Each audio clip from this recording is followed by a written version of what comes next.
Us residents and tourists have membership called Sustainable Gangsters, which means that we pay a small fee to actually promote sustainability on Tenerife. And for that, we're getting a lot of cool discounts with a lot of sustainable businesses across Tenerife. We are about 20 kilometers from Aqualand and we have just found the band from Aqualand Water Park. This is how far rubbish can travel. We just found completely disintegrated battery.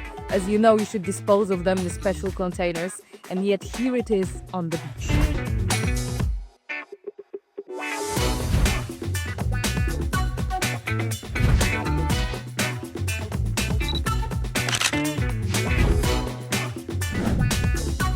We're doing a beach cleanup.